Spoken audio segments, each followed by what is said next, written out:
Well, let's get you updated on our grain trade here on a Tuesday morning.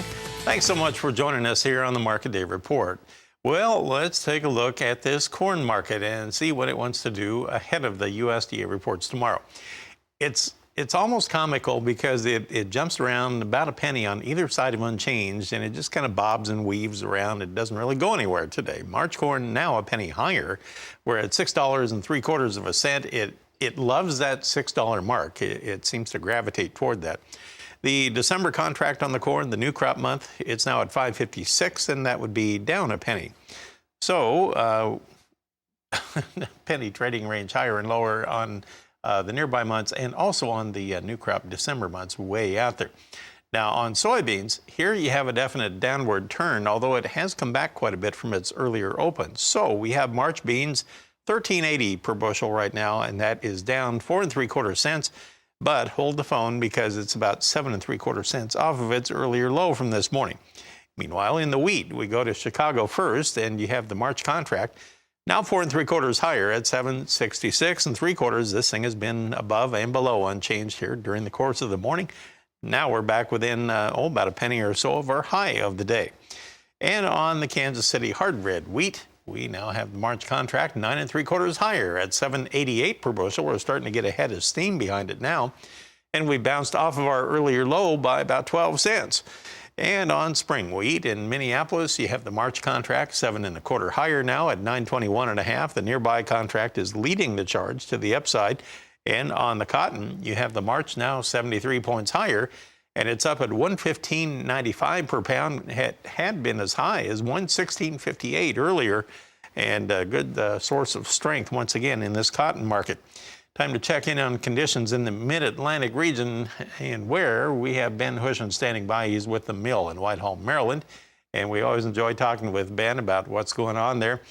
And Ben, you know, it looks like maybe you got some favorable moisture that you needed a while back, but Tim Ross, our weather guru here, says that you may have more headed your way according to the forecast maps. Is it something that you still need or not?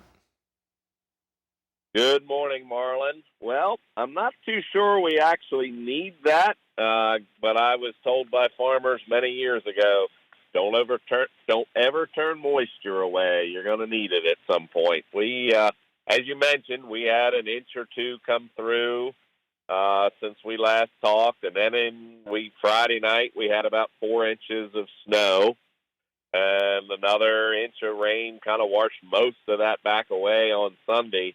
And then we've hit the deep freeze. I mean, we were in the 55, 60-degree range on Sunday, and that has flipped. Sitting here right now, we're at about 19 degrees. And it's odd. It's been a slow arrival for winter in our area. This is the first week that we have had below freezing temperatures every night.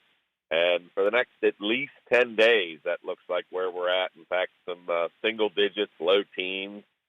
The ground is frozen up. It's interesting. About a little fun fact for the Northeast, Marlin, about 30 to 40% of our fields are partially or wholly bordered by a woods or a patch of woods. So there's a lot of winter work, trimming back trees. Of course, they're always trying to throw out over the field. So good time when it gets this frozen to get out in those fields and clean them up. And quite a few people told me this week that's what they're doing.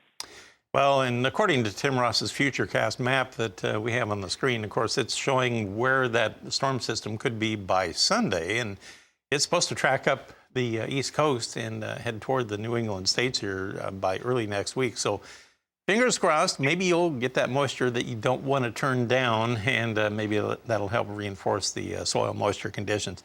Well, we wish you guys all the best, and hope things go favorably as you get ready for the spring planting season. Thank you, Ben, for the update. Always good to hear from you, and stay safe and stay warm out there. Ben Hushon of the Mill in Whitehall, Maryland. We'll come back in just a moment. We'll take a look at our livestock trade right after this.